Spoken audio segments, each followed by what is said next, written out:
Hello there, Uncle Rusty here. Welcome back to Date Everything, the game where you can date everything. So we have 4 characters left out of 102 to find. Now there's a couple of things we need to do. Number 1, we need to try and get the safe open. So that's the first thing I'm going to do, is try and crack open this safe. You seem to be late. Unexpectedly so. Uh-huh.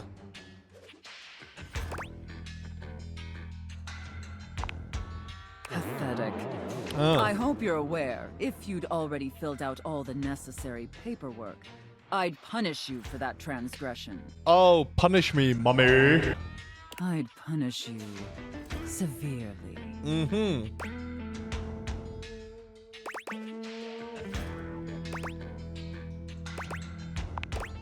God, must you prattle on so incessantly? Listening to your pitiful yammering is like nails on a chalkboard. Mm-hmm. Do us both a favor and keep your grating, unintelligible blatherings to the barest of minimums. My delicate ears deserve only the best. Don't you agree? Not to interrupt, but quick check-in. Mm-hmm. That wasn't too harsh, was it? The whole unintelligible blatherings angle? Ah, so you are a dominatrix in training. Definitely let me know if I'm being too harsh. Like, I absolutely want to treat you like you're worthless garbage that completely repulses me. That's basically how I feel anyways. But I want it to be hot, not sad, you know?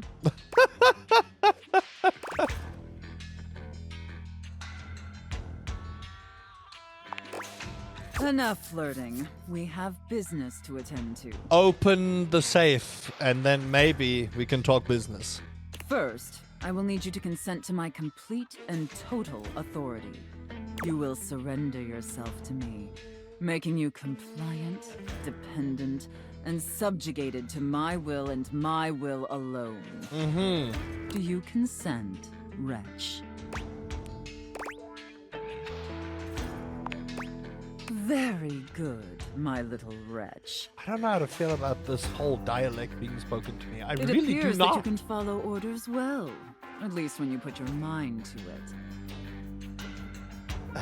What can I say? I have a people-pleasing problem. And if you keep doing as I say, perhaps there are some other new positions we can try with you. But first, your mistress has another demand. Yes? As you now have responsibilities to me, I too have responsibilities to you. And above all else, it is my responsibility to ensure your emotional and physical safety. So you're being caring but also degrading. What? For in order to be fully subservient to my needs, you must feel fully secure. That said, in order to ensure the safety of my compliant little wretch, it's necessary for you and I to have a safe word. This is of utmost importance, especially since I am, after all, a safe. Usually I would choose our safe word, but since you've been doing such a good job today, and because I'm feeling particularly generous, perhaps I'll let you pick. Aha! Do you have one in mind? Oh my gosh. Really? Sure. Your safe word is safe. Oh, I love that. That's such a sensual safe word. I literally guessed. Did my little wretch come up with that all by themselves? Interesting. I see. Maybe there's more to this pathetic little wretch than meets the eye. Of course, we'll have to put you through the paces to discover how depraved you really are. Would my little wretch like that? Oh, good Lord in heaven. Yes, please, mistress. Good. Compliant and subservient. You're off to a promising start. No, just open your door so I can speak to the money, please. But before we truly begin, I have one last issue that's been bothering me. Between you and me, I've become incredibly bored with most of my other, let's call them relationships. They've become routine and uninspired. They're stale. And this displeases me. It's all right. Lucky for me, you came along at just the right time. It affords us an opportunity to experiment with something new. I think, perhaps, to ensure you reach your full potential, we shake off the oppressive shackles of our everyday humdrum reality. Do you understand? Your devotion and enthusiasm towards complete subjugation is utterly intoxicating. But no. Well, I seem to be hitting all the right notes. Let me try again. I'm thinking in our relationship, we allow ourselves the freedom to expand beyond the limited confines of our stale, everyday identities and roles. Do you understand now? Very good, Wretch. Yes, the more I think on it, the more I think this is definitely what I've been so desperately craving. And how lucky I am to have acquired such a pliable, subservient plaything to help me quench my thirst. All we need now is the appropriate canvas to paint our desire upon. Where's art? If you beg for it, I'll let you choose. Oh, good lord. Show me, Wretch. Show me how well you can beg. Please, Mistress, do not bet me with the wad of $5,000. Please. Oh, my God. So utterly pathetic. Oh, my God. I really shouldn't reward you for debasing yourself so pitifully. However, I do so love the sound of begging. And because you did a satisfactory job, I've decided to grant your request. So, Wretch, out of these 3 tantalizing scenarios, Don't make which me do you pick. think your mistress would enjoy the most? Chef and prep cook, Santa and elf, and finally, IRS auditor and small business owner. Good lord. What am I supposed to pick? This one? I should have expected that. A rather pedestrian choice, but perhaps we may find something therein that I still find amusing. Now, I've seen more than enough of your pathetic visage for today. Rude. Be back here same time tomorrow and be ready to serve my every need. Yes, ma'am. Do you understand? Yes, Mistress. Very good, Wretch. I look forward to experiencing your vain attempts to please me. This thing makes me deeply uncomfortable. I just want to point that out. That whole that was a cat! We have 2 people's story to continue. Now, if I remember correctly, if I go down to my office, I saw bobby pin up in here. And, there we go. For the last time, I don't have games on my computer. I can literally see a game right there on the desktop. Well, that's for me, not you. I work hard. I deserve a little self-care. Mama needs to play a little arachnid old maid every now and then to soothe her Arachnid nerves. old maid. Hey, I got nerves that need soothing too. From what? Pretending to run a criminal empire? Oh, dear. I'm not pretending. This is legitimate. Sure, kid, sure. Oh, look, your friend is here. Leave us alone. We got business to talk. Sure, business. Well, look who made it. Oh, dear. Welcome to the potential future home of the Pin family's crime paradise. Uh-huh.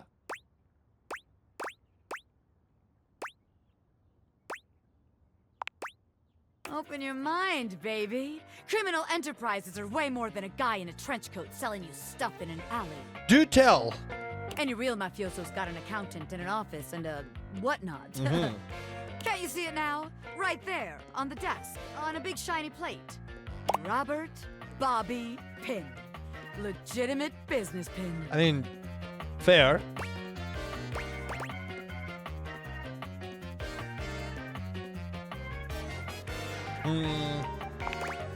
What? But the point of that is so they don't have to ask questions. Am I a business pin? Yes. Is that business legitimate? Also yes. It's real simple, baby. But all right. If the nameplate ain't selling you on the vision, check this out. I call it funny money, honey. So we tell people I'm a finance pin. My scam HQ, the office, really sells people on the whole thing. I make a bunch of fake degrees and licenses and all that. They bring me the money. I take it.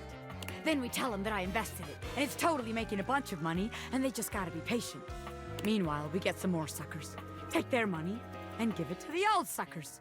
We just keep finding new suckers to keep the scam going. It can't fail.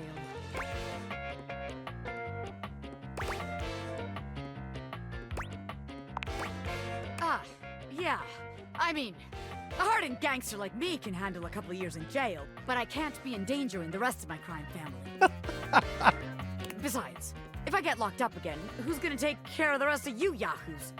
No, that won't do. Seems like the office just ain't gonna be the place for us. But hey, that's okay, baby.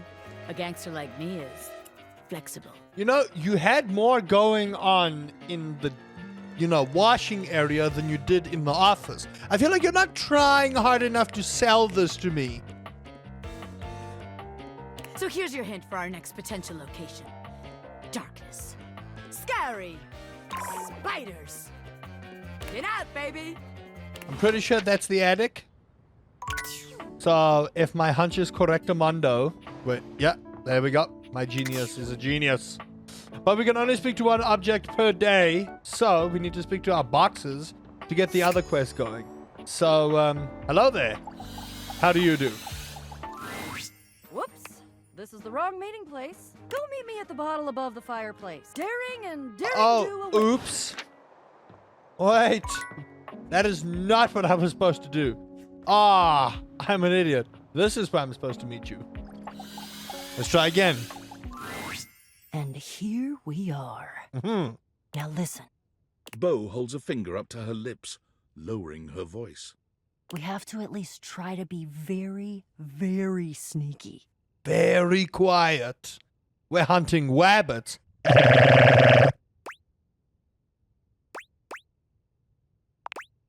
Precisely.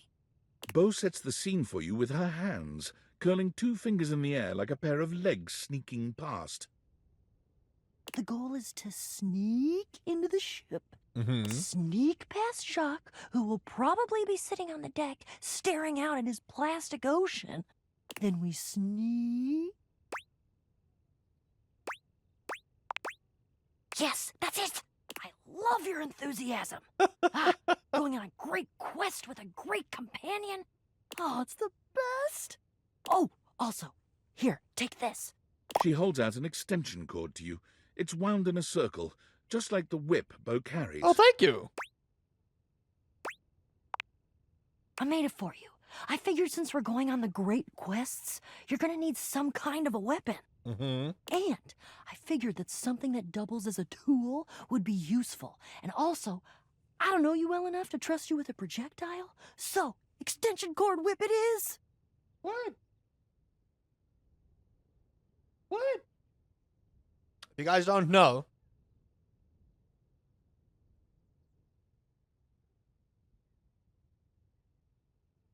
hello, little one.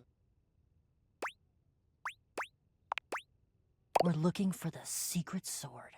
I have to be truthful with you that I only have anecdotal evidence for what it looks like. I read in one source that it's massive and gold and has a great big tassel on the hilt. Then I read in another source that it's actually just a stick, a little piece of driftwood that washed around in some huge river for hundreds of years until it was worn small and straight and perfectly smooth. All of the times that I've tried to get this thing for myself, and I've only been in the hold once, It was there, but Jacques had some sort of tarp draped over it. Mm-hmm. I think it was a cocktail napkin. It had like a little neon pineapple on it. Oh, it all adds to the fun. I can tell you for absolute certain, though, we will know it when we see it. Whatever it looks like, it will be perfect and spectacular. You know, I want to believe you, but at the same time, I just don't. Okay, in we go. Jack draws his cocktail sword with a snarl. Uh-oh. Stop! Right there! You insolent, trespassing repeat offender! I draw my sword at you. I bite my thumb, and I express gaseous matter towards your possession. Well, shit. Calm. Calm? You dare open your tag-along mouth to tell me to be calm? If you even knew the number of times this scallywag has invaded my ocean, boarded my ship, and attempted to swipe my precious personal property right out from underneath me, you would not be mashing your teeth together to form the repugnant, repulsive, and ultimately unsatisfactory word of calm! Calm down. Yeah, you're angry. You're the fearsomest pirate of the 7 seas, and we should all bow and scrape to your terribleness. Except for, let's face facts, you don't have 7 seas. You have 1. And it's not a sea, it's a piece of molded plastic, and the paint is chipping. Yeah, but that's because I'm scrappy and crafty and cool. Jacques is delusional. There is a difference. Delusional? Delusional? I'll have you drawn and quartered, you black-hearted pretender! Oh yeah? By who? Your huge and loyal band of dust mites? Why, you! This is what I've been trying to tell you! There is no talking to this doofus. This is why I've just been trying to sneak past him and not deal with his nonsense! And you have failed every single time! That should be some sort of clue for you about your ineptitude in the arts of subterfuge and knavery! You shall never have the sword! Oh, I'll have it all right. If I have to hang your tiny butt from a miniature yard arm, I'll have it.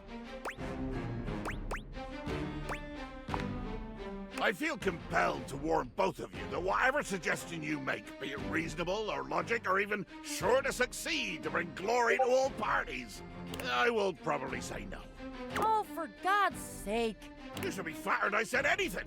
I'm under no moral obligation to volunteer information to interlopers. Which is fair.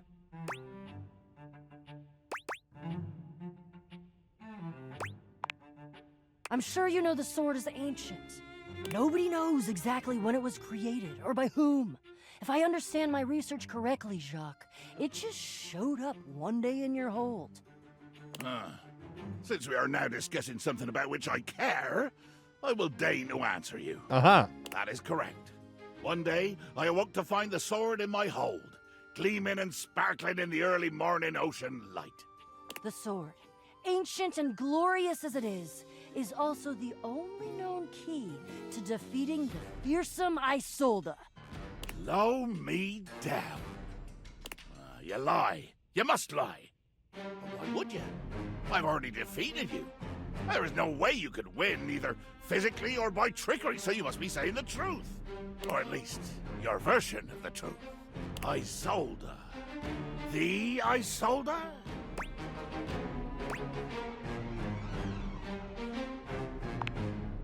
She is a mighty and intrepid thief. She reigned over the house with unquestioned power years ago, until one day she just disappeared. Well, there were searches. I believe at one point even a quest to attempt to find her and bring her home, but all to no avail. Yeah, there was a quest. It was me. But that's not what we're talking about right now. Jacques, the sword is the key. Without that sword, I cannot fight her. I cannot return her quarry to its rightful place. To be honest, without that sword, the greatest adventure of my existence ends right here, on the deck of your ship. Follow me. Jack doesn't even wait for your answer before pushing past you and Beau. He doesn't bother turning as you call after him.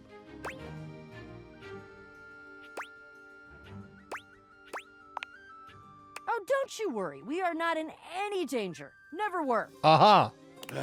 I can only pretend so many times that I do not hear your insolence, you jumped-up shoebox. And no, innocent. Jacques finally stops, turning to look at the two of you from over his shoulder. His expression is quite serious. We're going to the hold. Jacques leads you to a place deep within his ship, looking at you and Beau with a grave expression. Aha. This is my inner sanctum. As you could imagine, nobody comes here. Mostly because without the magic of those glasses you're wearing, nobody could fit. With two hands reverently on its sanctified cover, I slowly, dramatically slide the silken fabric off of the altar. I present to you the secret sword. He lifts the sword from its altar, his expression reverent and his touch careful. Oh, great Betsy! That's the most beautiful thing I've ever seen. Look at all the shimmering gems and how slim and delicate it is. What? Gasp!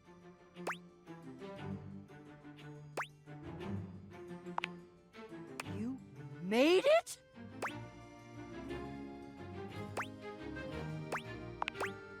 Jacques' face twists into a furious expression, his voice nearly cracking with the bubbling rage of your perceived insult. You lie! You lie! This is a sacred and magical object that appeared here in my hold one day, and I will protect it with my life! Will you? Damn right, Jacques. It is sacred and special. Whoa. I think Jacques is right. That's unexpected.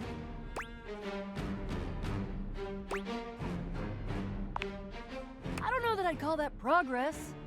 That would imply that we had a goal toward progress, which we don't. I don't think. He needs to agree to give me the sword for... No, but give?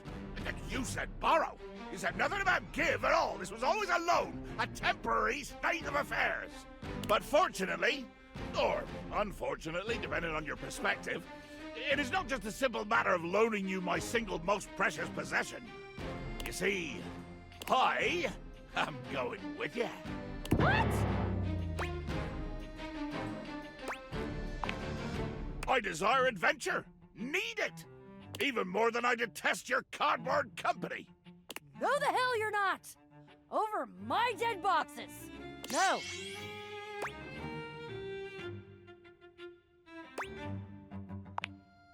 Child, you have no idea just how much bottle I can be. If it has to be, it has to be. I'm gonna go get my quips ready, though.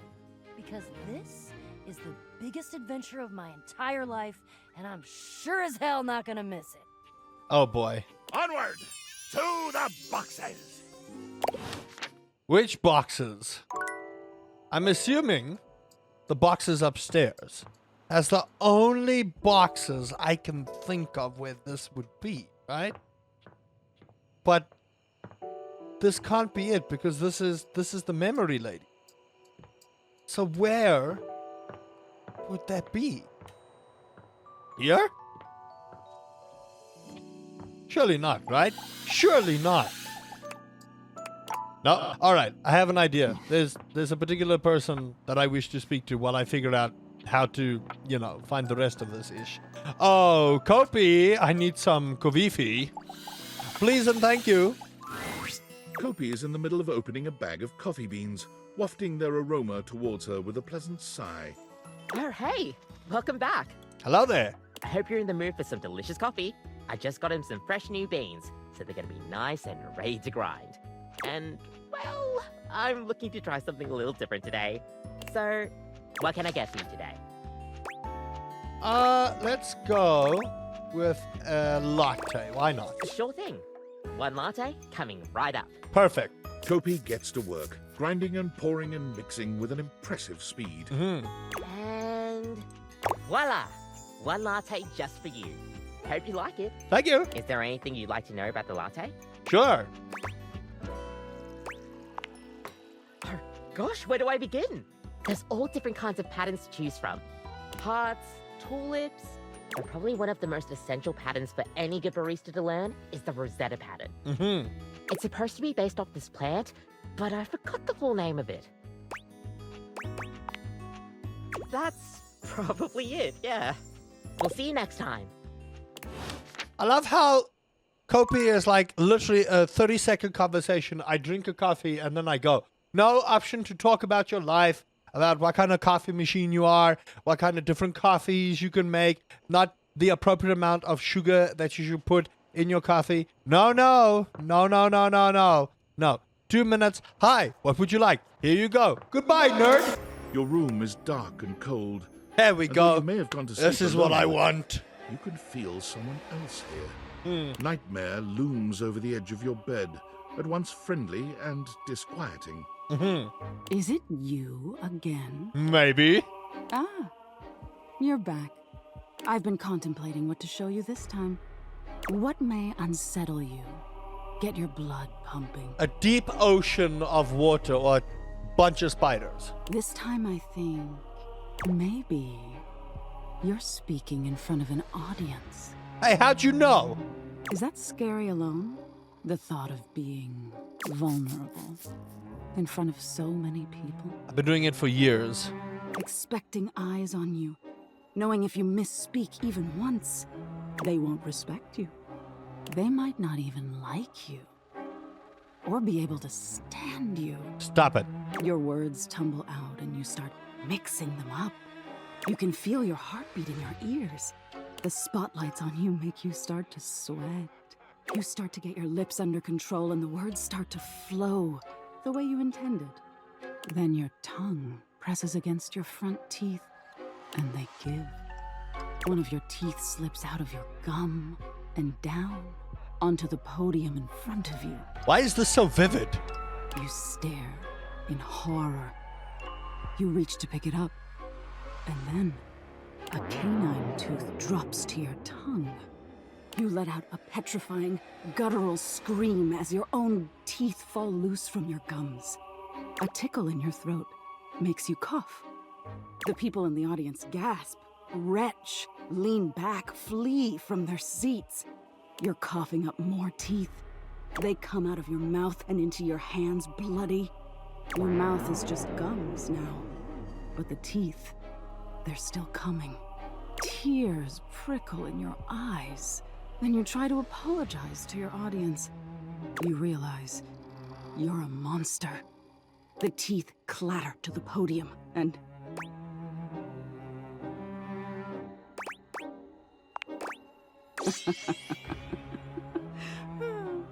Did I get you? Is that so? Why don't you tell me what really scares you? There must be something you're hiding away. Something a little deeper. A tad more frightening than bugs and blood and teeth. Do you really want to know? The existential dread of living, knowing that I will never ever live up to the expectations of other people, including myself. I have such high expectations that I put myself that I'm surely going to disappoint not only me, but everyone around me if I continue to do what I'm doing.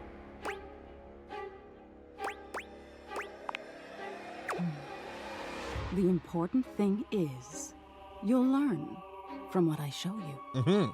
Don't you want to conquer your fears? Let go of your insecurities? Failure! Fascinating. Aren't we all in some way or another? Yep. The thought of not being enough, of making a misstep. I don't like this. I'm surprised it would bother you so much. Nightmare takes a few steps back, beginning to fade away as the room grows lighter. It must be getting close to sunrise. Thank you for being honest with me. I will have to think about your answer. Good night. That's all the time I have for this episode. Hope you guys have enjoyed that. If you did, please do consider leaving a like, subscribing for more Date Everything. I'm still going to be playing this for a while. And yeah, let me know what your deepest, darkest fears are in the comment section so I can tell it to Nightmare so she can visit you tonight. Until next time, Uncle Rusty says... Be easier on yourself. You got this, boo. That was my man or, you know, crewmate, but if you're in my way, I suppose. Kaboom!